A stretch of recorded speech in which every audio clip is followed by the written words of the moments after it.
Good afternoon to everybody, and from all around the world. We have people from pretty much countries all around the world. So this is going to be interesting session, I hope.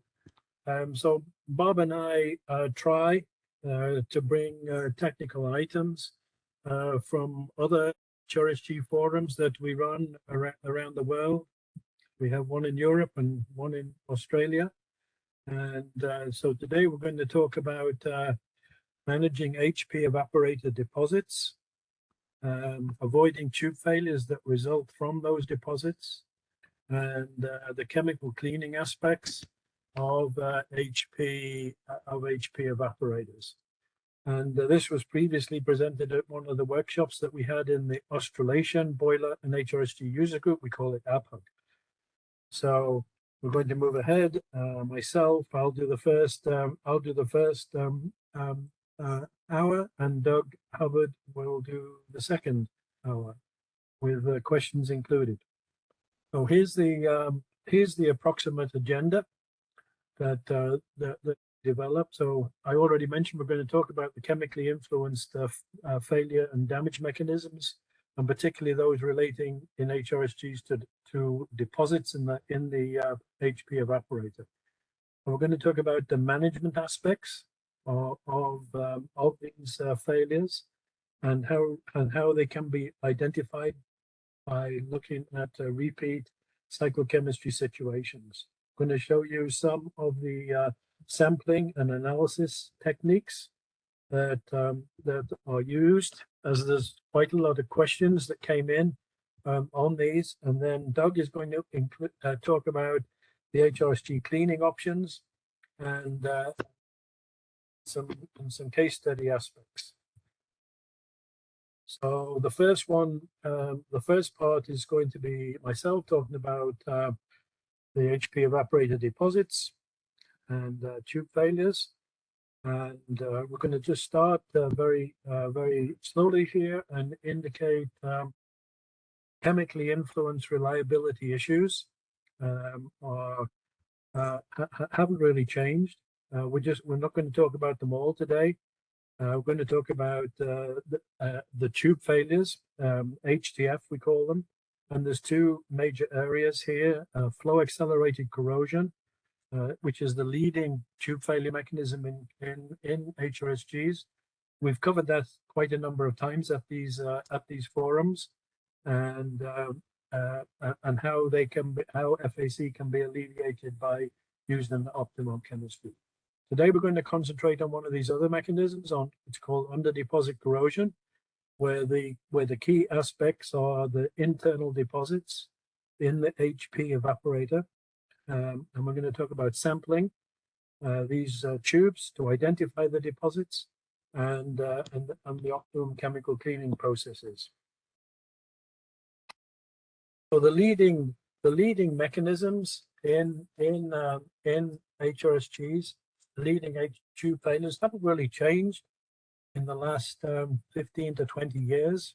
The ones in green here are the ones that are chemically influenced by the cyclochemistry, and the blue ones are the ones that are influenced by the thermal transients that Bob specializes in. So you can see the FAC again here, and the under deposit corrosion right here, and with the concentration on hydrogen damage, because that's the one that is occurring all over the world in many countries. And so I just thought I would outline, first of all, as part of the optimum cyclochemistry for combined cycle plants to prevent these tube failures. The chemistry, of course, should be designed to address all possible tube failure mechanisms, especially these two that we're talking about. And we like the chemistry to be under oxidizing conditions. That means no reducing agents added to Hrsg plant, and this is to prevent single phase FAC, and to operate with pH levels which minimize two-phase FAC, and use corrosion product monitoring to reach satisfactory levels, which will which will not result in heavy HP evaporator deposits, and therefore we should hopefully be able to avoid the damage mechanisms. So first of all, I'm just going to show you a couple of examples. First of all, of hydrogen damage and the deposits. So here's an example of some deposits on the internal crown of the HP evaporator. You can see the deposits here. In this case, they're not harmful, but what we're really interested in stopping is the transition to a hydrogen damage, again on the crown, but now with some corrosion associated, and removal of the material, the tube material. And here's just a few examples of hydrogen damage in HP evaporators. You can first of all see the deposits, usually heavy like this. You can see the loss of wall thickness and the corrosion that takes place up here in the top left, and you can see in the lower right here the severe corrosion that takes place. Usually the failures are brittle failures, and sometimes windows, just like we have in units as well. And so, sorry, if we take a cross section through here and look at it in the metallurgical laboratory, we will see hydrogen damage like this. So you can see there's an enormous loss of wall here, very thin, and this is where the actual hydrogen damage or the embrittlement of the material takes place. We very often find that the corrosion reaction products are multi-laminated, like you see here, indicating a very fast linear process. And if we look in detail at the interface between the tube and the deposit, we will very often find a layer of only forms under the deposit. There are a couple of other under deposit corrosion mechanisms, so I just wanted to include those so nobody thought that I'd missed them out. I'm only going to show you one of them. This is acid phosphate corrosion, and this is an example of it. Here you can see it's very similar in appearance to the hydrogen damage, because on the internal crown of the tube facing the gas turbine, and if we can have it in horizontal HRSGs and vertical gas path systems as well. You can see here's an example on the top crown of a HRSG. And if we look in detail, as we did for hydrogen damage, you can see that the level of deposits on the internal surfaces. This is the key, because these mechanisms will not take place without having quite heavy deposit on the internal surface. You can see over here in the top right, the corrosion that's taken place, that's the black area. And in a little bit more detail, you see this, which is very similar to the hydrogen damage. The characteristics and the morphology are completely different, but superficially they look the same, with the key aspect being that they're always under the deposit. And when we look at the laboratory, we find thick and loose deposits within this gouged area, and along this inner surface at the base of the deposit, we often find white or gray areas, and these are a particular phosphate compound. It's called marasite, and that's what we look for acid phosphate corrosion. And then if we map those surfaces, we can see here's the scanning mic picture, and you can see along the base of the deposits, you can see this concentration of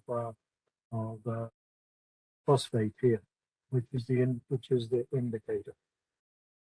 So that just gives you a few ideas of the similarity of these. The mechanisms of the two are very different. I'm not going to talk about those today, and they will come. But what I want to do is talk about the optimum cycle chemistry in combined cycle plants.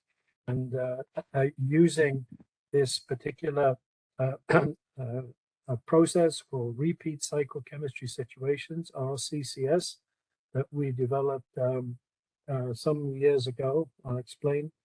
And also, I'm going to give you an indication of the latest international statistics, which help us understand how and why these failures take place. I just compiled this in May from some earlier statistics that Bob and I had put together. So this is the situation. We published the original paper on this in 2008.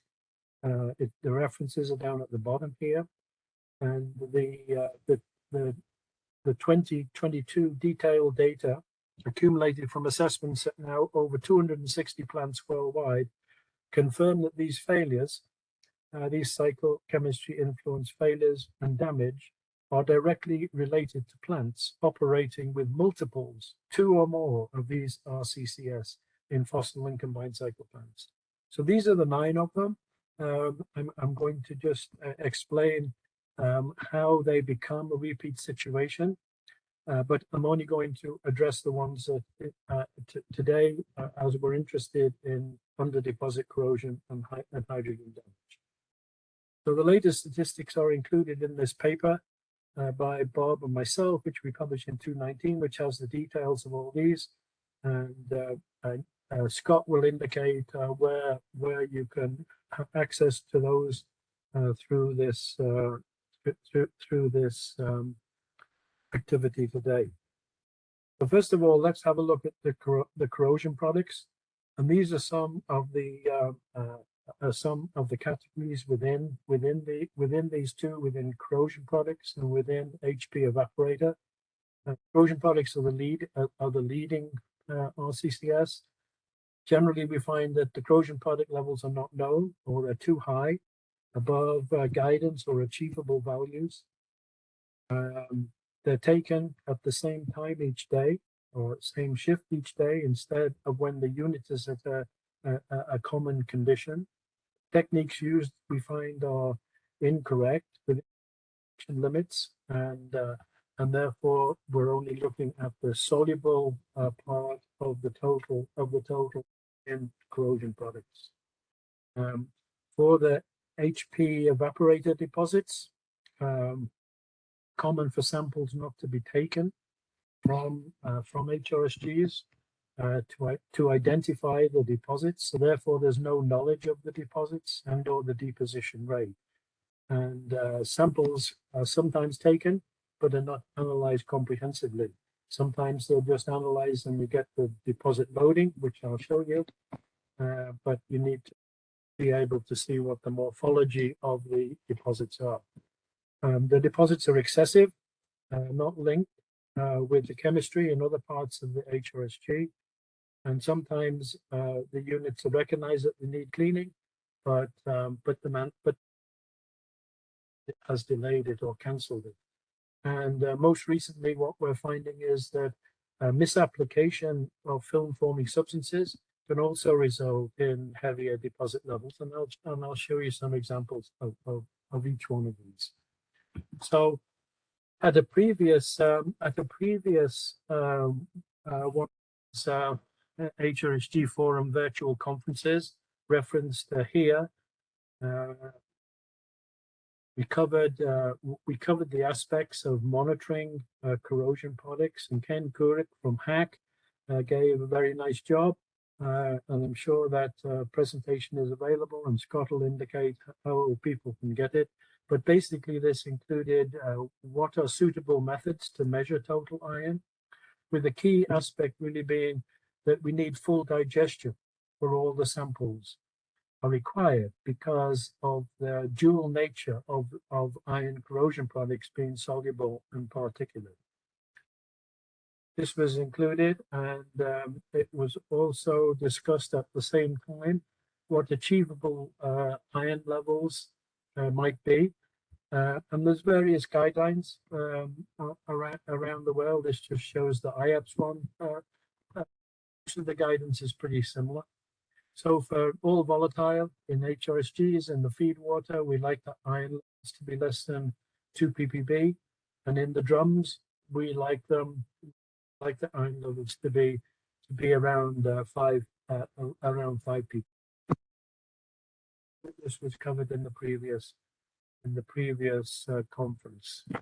So the next repeat situation, of course, represents the other side of the damage mechanism of hydrogen damage. Not only do we have to have the heavy deposit, we have to have some contamination.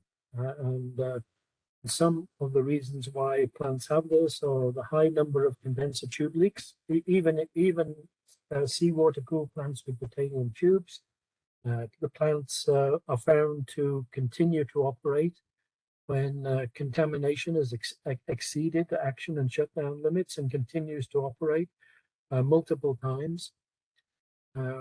And these are the really two main aspects of why how the contamination gets into the cycle. And the last one that I'm going to talk about today is challenging the status quo. So what we would find here, and it would result in a repeat situation, would be that the plant is using the same chemistry since commissioning. There's no chemistry manual for the plant, or quite often it's assembled by somebody external to the plant itself, which is a chemical supplier, as compared to company guidance. Continue to operate with the wrong chemistry, such as a phosphate treatment, or continue to use a reducing agent, and using incorrect or outdated guidelines. Yes, so that's okay. And so what I wanted to show here was the latest statistics. I just compiled these in May. So this represents detailed data assessments that have been made at over 260 plants worldwide. And so you'll see here that these are the RCCS categories. Down here, that some of them we just talked about. The data from the fossil plants is in the blue column, and the data from the HRSGs combined cycle plants is in the green column. And you can see here that as I already indicated, that the leading RCCS are basically the corrosion products. Right here, the numbers represent the percentage of the plants, and corrosion products and online instrumentation, followed by the deposits in the HP evaporator, as we talked, and not challenging the status quo. These were published, as I mentioned, in the paper with Bob just a couple of years ago. And the good news now is that there's been some improvement in all of these categories that indicated by the arrow pointing downwards. This is interesting. And these are the typical repeat situations which lead to hydrogen damage. So these are directly from the assessments that we make when plants have hydrogen damage, and we find these things. There's nothing new here that I haven't already mentioned. First of all, with regard to corrosion products, high levels of corrosion products entering the HP. Sometimes the feedwater corrosion products aren't monitored, and measuring only the soluble corrosion products. Excessive deposits on the HP evaporator surfaces, as I showed you, and no samples taken for analysis. And obviously delaying chemical cleaning is one of the key effects that leads to under deposit corrosion. We see repetitive contamination above action levels, and contaminant ingress above shutdown limits, and the plant continues to operate. Sometimes we find no operational or management support for unit shutdown, and final couple here are use of grab samples to control the plant chemistry. And again, as I mentioned just previously, we have the use of or the misuse of film forming substances. And so this is an update on the optimum chemistry that I talked about at the beginning. And there's a couple of this database of failures and the assessments has provided additional direction to refine the optimum chemistry. And so if you just look at the first four here, we need to think about controlling flow accelerated corrosion and the total ion transport to the HP evaporator. We need to be knowledgeable about the HP evaporator deposits, as I've indicated, and regularly remove HP evaporator samples. And I'm going to talk about these two items in a minute, and minimize the exceedances of contaminants, and particularly control the levels so that we don't exceed shutdown limits. The second step is to identify the deposits in the Hrsg HP evaporators by sample removal and analysis. And we describe this in some detail. It should be obvious that this deposition on the internal surface is a necessary precursor to under-deposit corrosion mechanisms, to hydrogen damage. And before 2010, about 2010, there was very little known about HP deposition, as very few tubes had been removed. This is a guess, had been removed and analyzed. There was always an excuse not to do this. And what we heard quite often was that, you know, HRSG operators have been told that we didn't need to remove these tube samples. And it was not like a fossil plant where we do that all the time. So we started to look at a number of detailed analyses of these deposits, and the original story, based on about data from 45 plants, was published as shown here. And now we have over 150 plants that have had a detailed analysis to check that original deep deposit map that was developed, and I'll explain that to you. In terms of tube sampling, it's really the only way to identify that a chemical clean is needed proactively, and needs to be properly evaluated for the process requirements. Where would we suggest to do that? In the high heat transfer area of the HP evaporator. And of course, these are usually exactly the same as the locations where the under-deposit corrosion mechanism takes place. So we now look at these couple of criteria near to the casing, near to the sidewall casing, or the channel between tubes. We call these module gaps in the middle, and sometimes organizations have looked at have used video examinations, but we generally find that these are not good enough to be able to distinguish between deposits that are okay and deposits that need to be cleaned. And there's quite a lot of discussion about tubes, tube removal and replacement. And we noticed that there's a number of questions, so we asked Bill Kidderman to join the meeting today, and he can talk about or answer any questions for you. So there are various suggestions of where HP evaporator tubes should be removed from. These are actually the ones from the IAPS technical guidance document for horizontal gas path units. We usually consider the lead HP evaporator tube towards the top of the circuit, near to the outlet header, should be selected. Reference should be given to those tubes, as I already mentioned, on the extremities of the bundle, where gases bypass along the duct or near the center of the HP evaporator in association with the module gaps.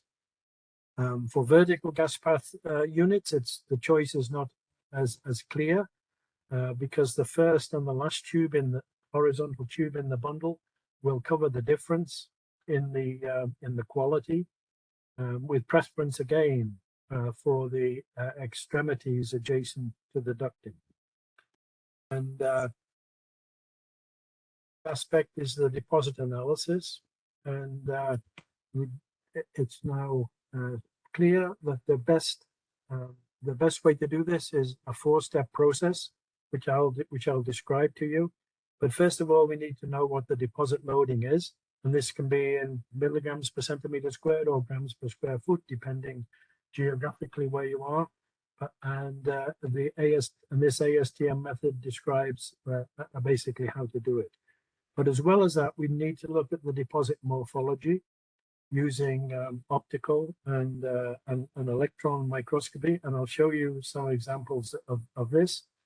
And then we also need to do some elemental mapping to determine the distribution of those elements within the deposits, which helps us to decide whether a unit needs to be cleaned or not. And of course, in situ analysis of the deposits. So these are the 4 things that I'm going to describe those to you. I have examples here. I'm going to go through them. There's some repetition, and I think you'll see the commonality. So first of all, just before we do that, this is an example from an HP evaporator. And this shows the sort of situation that we want to see. So this lighter area at the bottom is the tube wall. This darker area at the top is the HP evaporator fluid. And this light gray area here is the protective indigenous magnetite, which we want to be on the surface. And this is usually overlaid with a small layer of deposits. We obviously want this layer of deposits to be very small. So, and this depends upon whether we're using an optimum chemistry or a non-optimum chemistry. So here's the first example. So this is what we call an optimum Hrsg chemistry, as I described to you. So these are the 3 features that we like to see: internal surfaces of the HP evaporator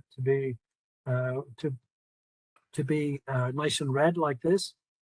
We like to see along the surface of the tube this light gray area, which is the indigenous magnetite, showing that there's some protection, and then a thin layer of deposits. These are the deposits here. You can see in this case these are quite low, 10 grams per foot squared or 11 milligrams per centimeter squared, and you can actually see the transported magnetite from the other parts of the cycle. So these are the three key things. Here's another example, showing exactly the same. Nice red internal color, continuous layer of indigenous magnetite, and again a thin layer of deposits here. Third one is shown here. Here you can see along this continuous nice gray area along the interface here. This is the indigenous magnetite, and then a thin layer of deposits, as you've seen just here. And the final one, again, this is what we would describe as an optimum Hrsg chemistry, with a little lower oxidizing power. In this case, the internal surfaces are not as red as the previous ones, but the other characteristics are here. Here's the indigenous magnetite, and here's the thin layer. Here's the thin layer of deposits. And these were published as indicated at the bottom here.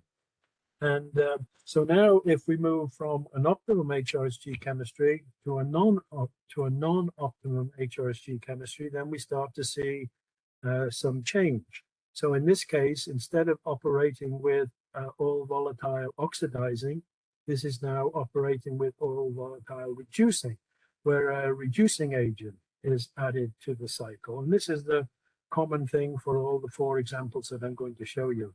So now we see the internal surfaces are, are, are generally not red or either dark brown or gray. And when we look at the metallography, we see a much heavier deposit, total loading, as you can see, right here. And this is the common feature that we see in these non-optimum Hrsg treatments. You can see this is another example with heavy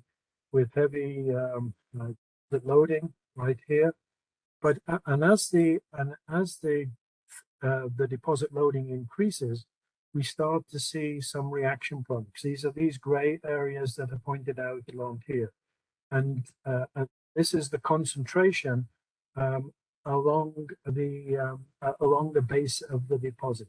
So this indicates that the deposit is now heavy enough to allow this concentration mechanism to take place, and that's why we see these, in this case, phosphate reaction products. And another example right here, again, a non-optimum treatment with a heavier deposit loading.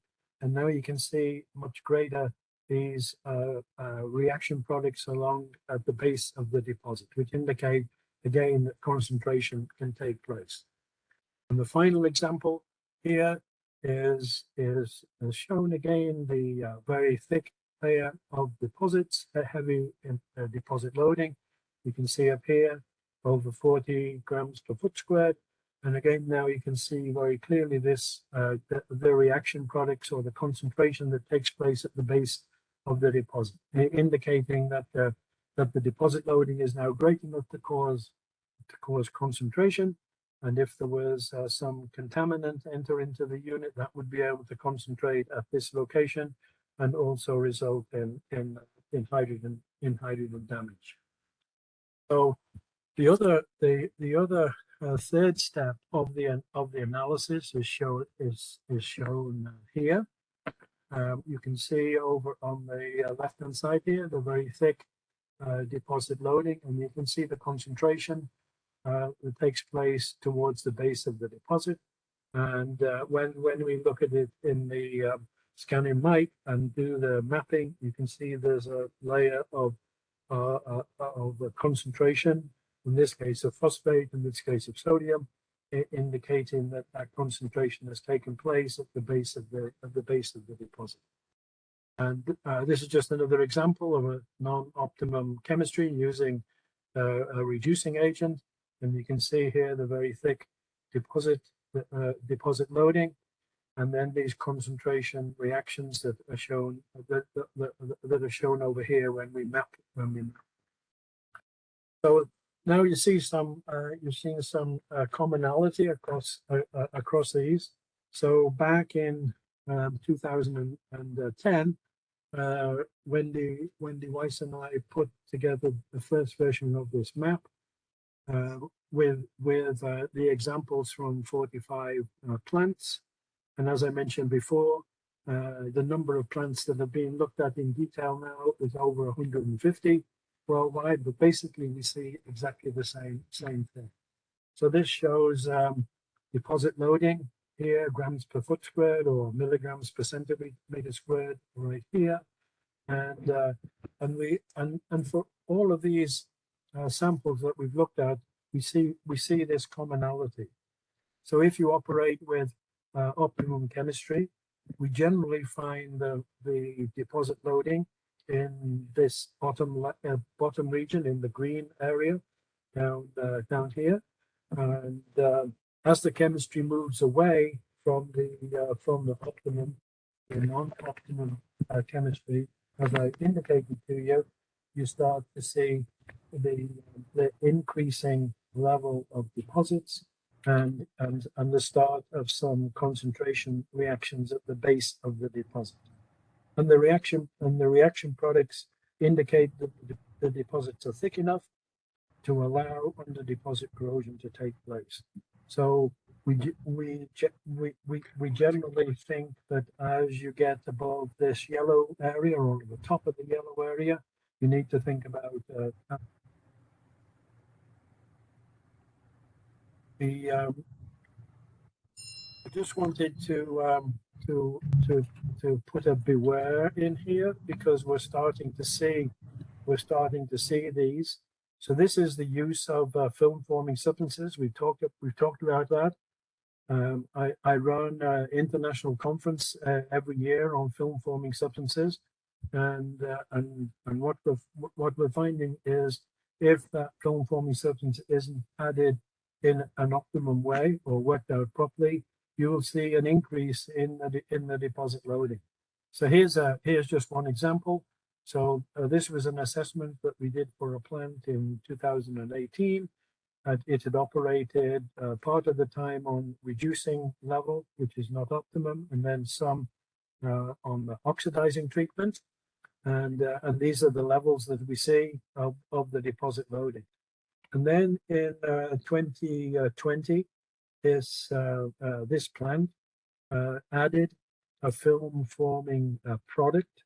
Film forming product is a proprietary non-amine film forming substance.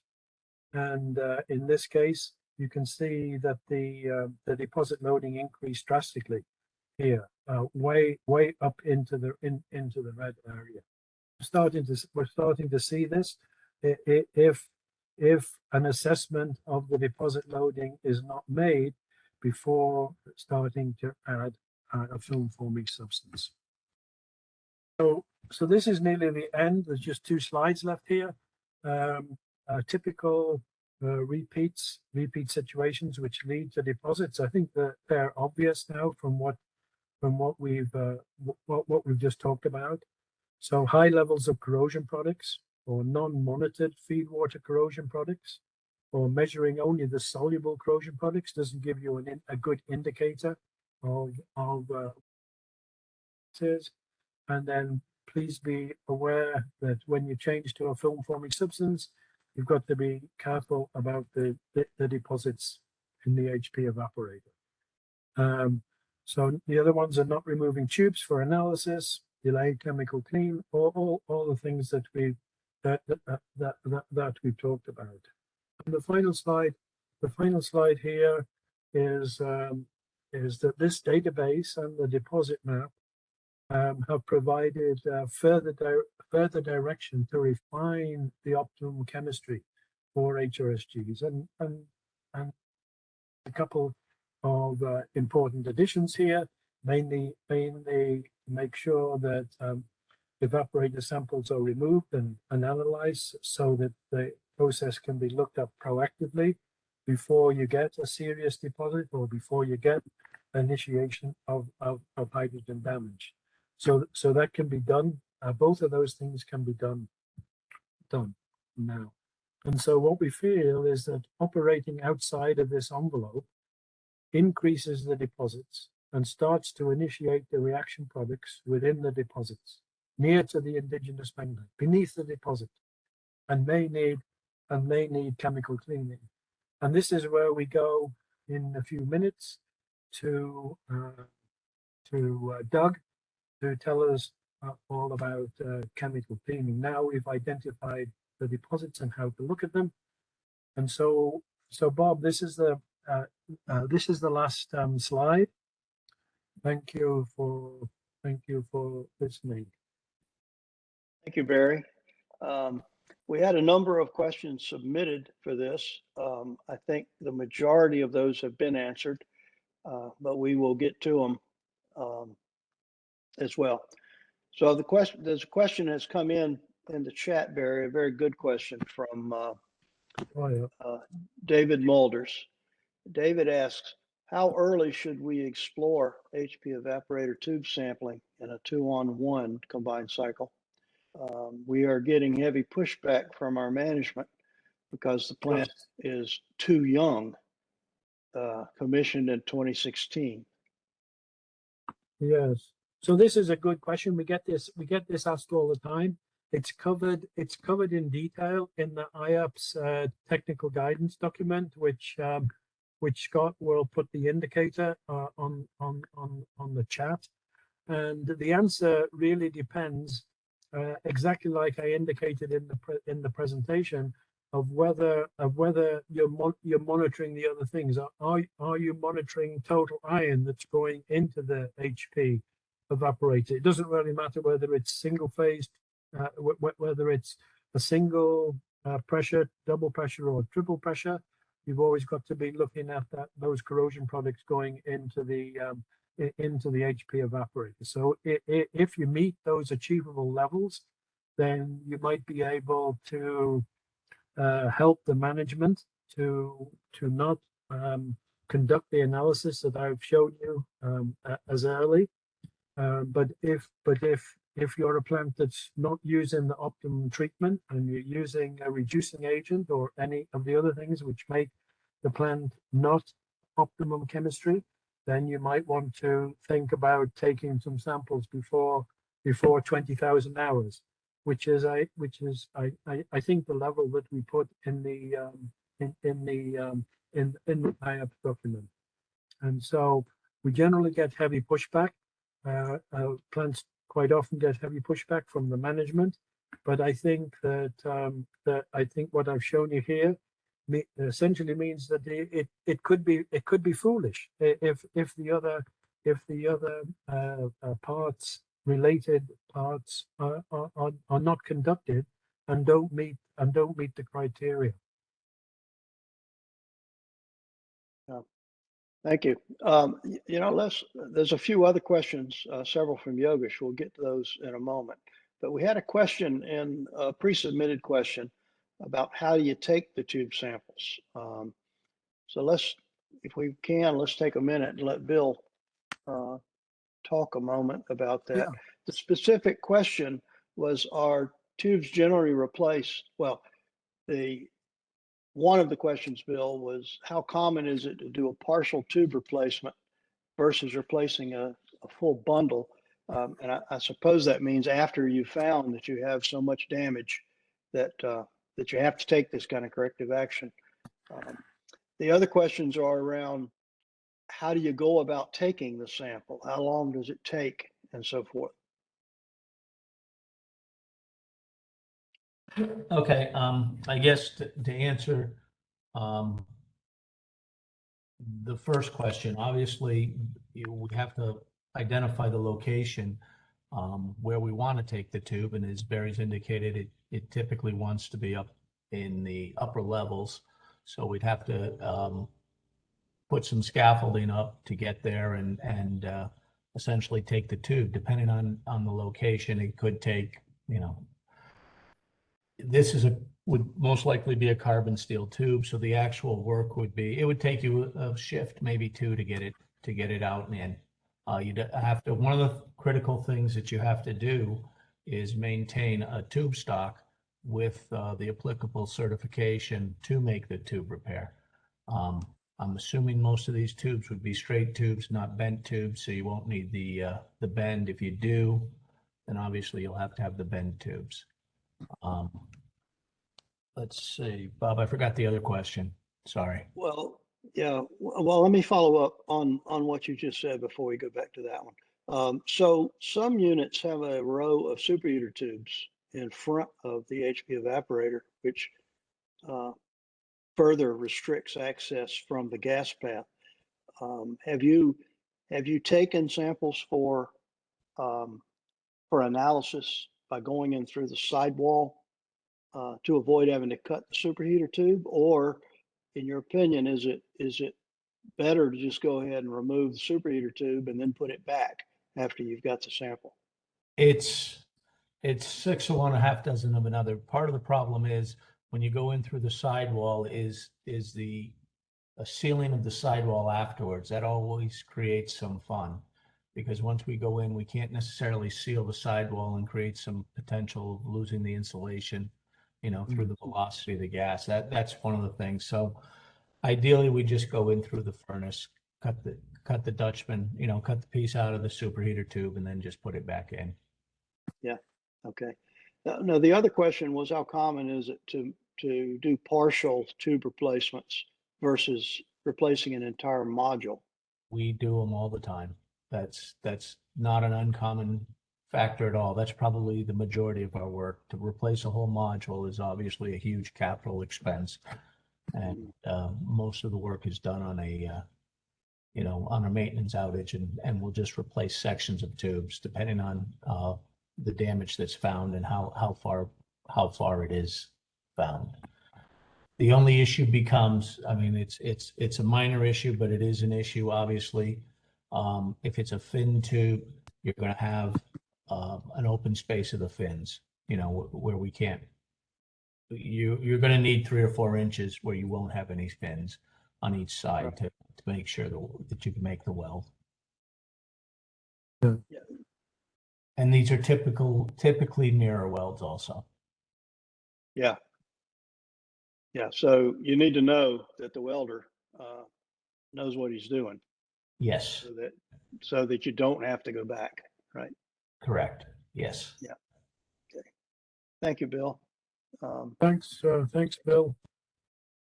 Okay, Yogesh, you have a number of questions. So be prepared to unmute yourself if need be. Barry, Yogesh asked, what are the online instruments that are recommended?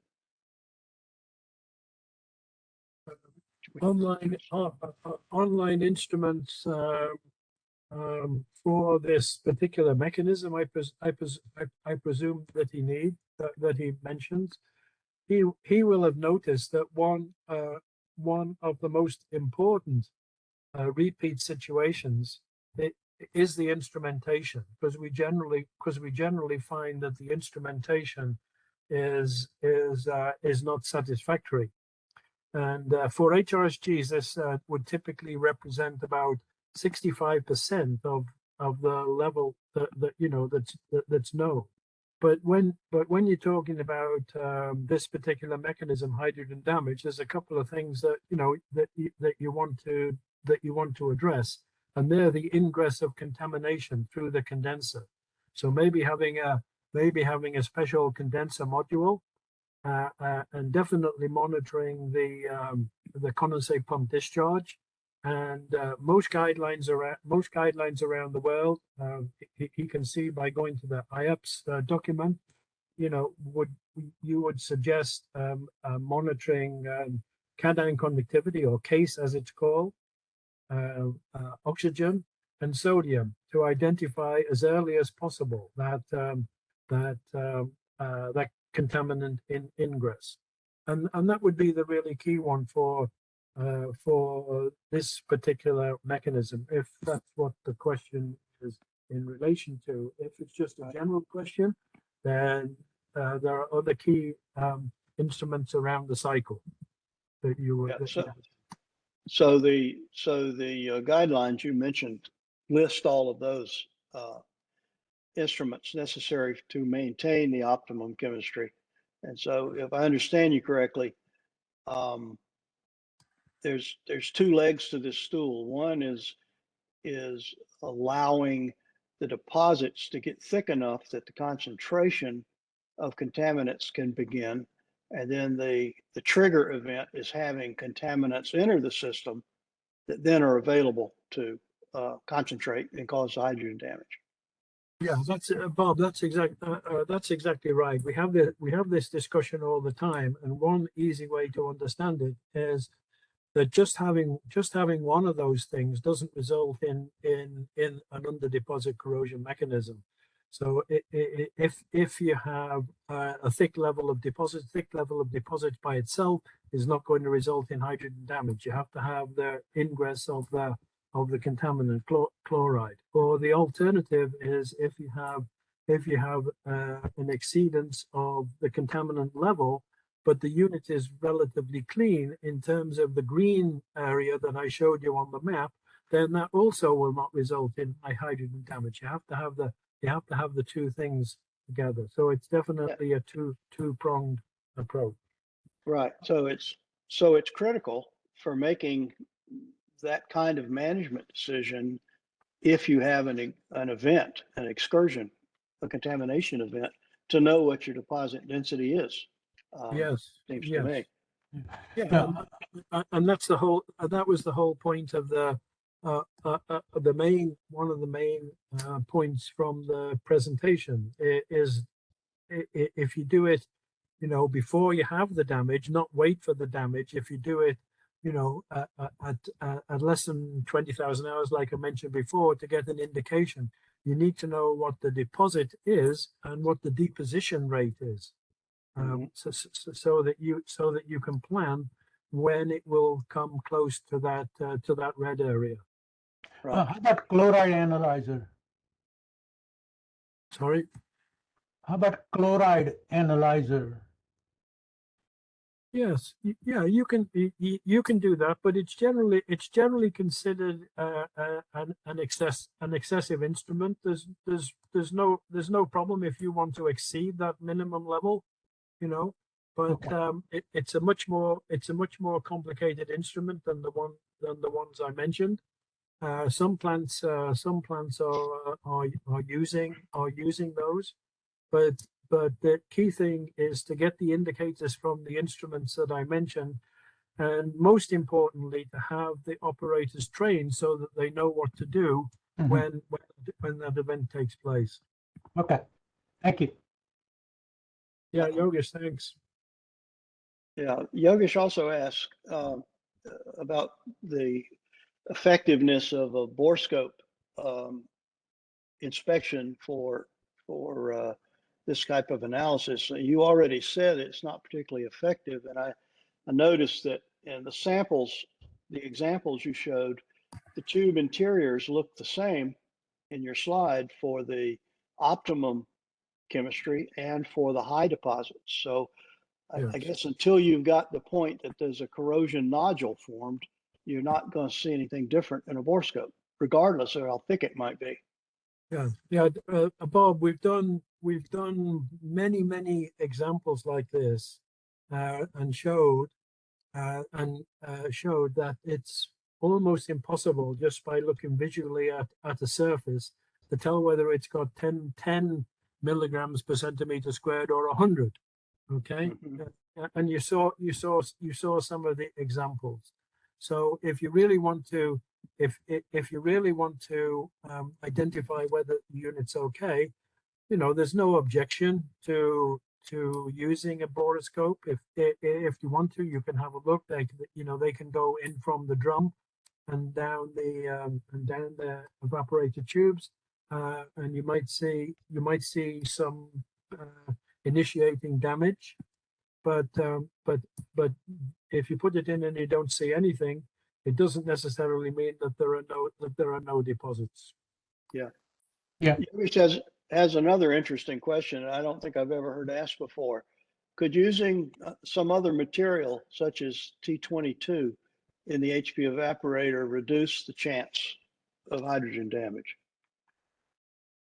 Yes, yes, you can. You can. It slows it down a little bit. We learned those lessons, Bob, many years ago in fossil plants. If you want to, but it's not very likely that organizations are going to replace an Hrsg evaporator. You know, they're usually like Bill said, carbon steel materials.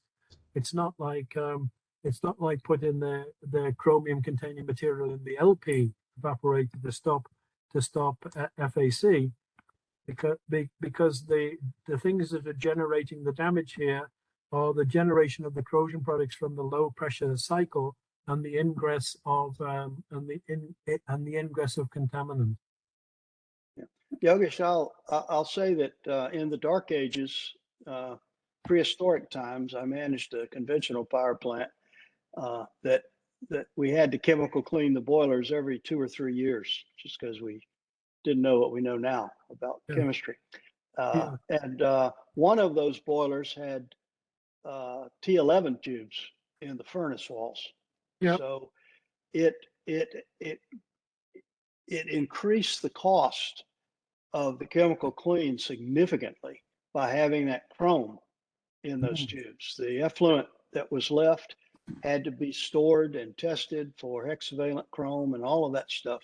And it created a lot of additional costs. So before I would specify an evaporator with chrome in it, I would think twice. Yeah, an HP, Good point.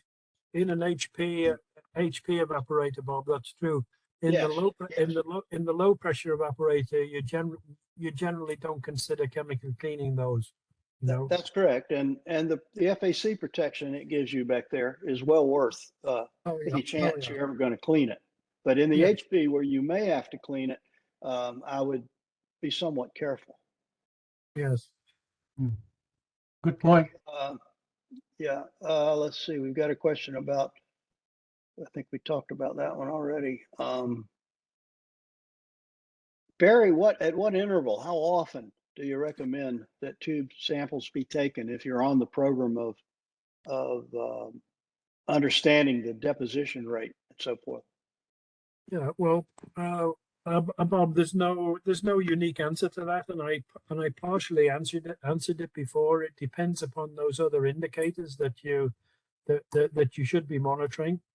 You know, like what are the corrosion product levels? Do you have a program to monitor total iron transport?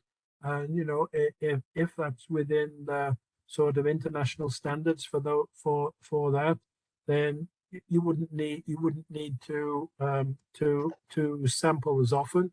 But if you had very high levels of corrosion products, or some other elements, you know, I go to plants in the aluminum industry, or with special types of aluminum condenser materials. You know, you need to balance that with samples that you've taken, so that you're doing the right thing. There's no unique answer to it. The organization's got to be looking at these other things that we've mentioned here in the last hour. Okay. I'm going to take one more question before we move on to the next presentation. Those of you that have asked questions and not had them answered yet, we'll attempt to get to them in the second hour. With the fill forming product example that you gave, Barry, is there any more information about how the product was introduced? Was there overdosing and so forth? Yes. Yeah, Bob, you're aware. Maybe the person that asked is not, but you know, I mentioned that I run these international conferences every year. So we've had on film forming substances, and so we have all the information from those. We get called very often, or I do, to help organizations that are applying film forming substances, and whether they're following what we call Section 8 in the IAPS document, which requires you to do some upfront work to make sure that you know you don't have high levels of corrosion products, that you don't have high levels of deposit in the HP evaporator, because these film forming substances are known to move these corrosion products around. So the answer quickly is yes. We generally look into that when we do an assessment of how the film forming substance has been added, whether it's been added properly, and whether the organization has done the upfront work to determine that there's not going to be any problems. Okay, thank you, Barry.